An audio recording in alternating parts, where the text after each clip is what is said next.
Bonjour Benjamin, tout de suite Sud Radio à votre service et on va parler de l'actualité des entreprises mais surtout l'actualité des taxis avec Rachid Boudjema. Bonjour, comment ça va? Très bien, merci. Bonjour à tous. Merci d'être avec nous sur Sud Radio. Donc, vous êtes président de l'Union nationale des taxis. Donc, vous représentez aujourd'hui combien de taxis et surtout sur quel territoire? Alors, on est présent sur l'ensemble des départements de France, DOM et DROM compris. Oui. Notre aura, c'est de représenter l'ensemble des taxis, artisans, indépendants, bien entendu. Et on est sur tous les départements, communes compris. Ça fait combien de taxis à peu près? Ça représente quoi comme flotte? Alors, aux alentours de 3500 à 4000 taxis. Ah oui, ce qui est pas mal. La profession, hein, c'est pas à vous que je vais le dire, subit depuis de nombreuses années des revers. En juillet dernier, vous avez même déposé plainte contre l'ex-ministre de l'économie, Emmanuel Macron, en 2015, pour avoir avoir facilité l'implantation de la société Uber en France, ce qui est un énorme problème. Vous en êtes où justement de ce dépôt de plainte? Alors, en juillet, on avait annoncé qu'on organisait justement cette plainte et la plainte est déposée justement cette semaine. Donc, notre avocat l'a établi.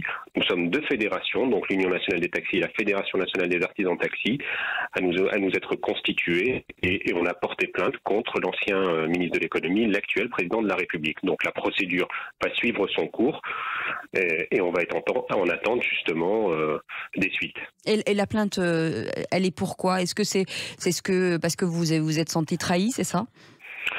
On s'est senti trahi. Pour nous, il y a eu.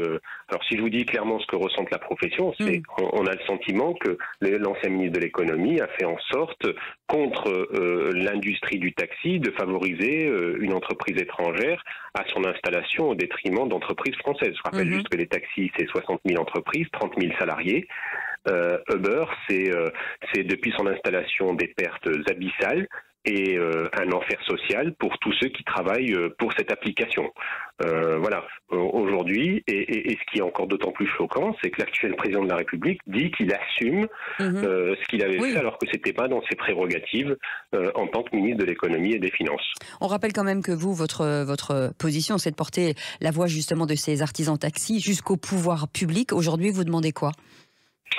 Nous, ce qu'on demande, c'est qu'il y ait une concurrence saine et loyale. Et là, en l'occurrence, on peut clairement dire que la concurrence, elle est tout sauf saine et loyale, parce que quand on a un ministre qui s'érige en VRP d'une entreprise, encore, c'est important de le rappeler, qui se désolidarise de l'ensemble des obligations de notre pays, on est en droit de s'interroger. Donc notre rôle, effectivement, c'est de défendre coûte que coûte les intérêts des entreprises françaises, notamment les artisans de taxi. Il y a un autre sujet, c'est la pénurie dont vous êtes victime aussi, cette pénurie de chauffeurs qui se multiplie avec la hausse des carburants, la crise sanitaire, les ZFE, le temps perdu.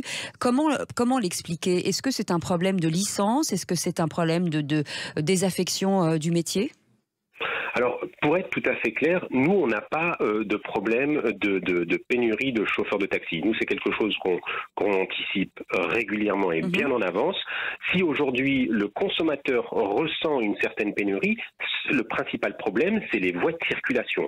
Il appartient encore une fois aux communes de faire en sorte de faciliter la circulation des taxis. Je rappelle juste qu'un taxi circule plus de 50% de son temps à vide. Autrement dit, c'est-à-dire qu'il a du mal à circuler pour aller prendre le client.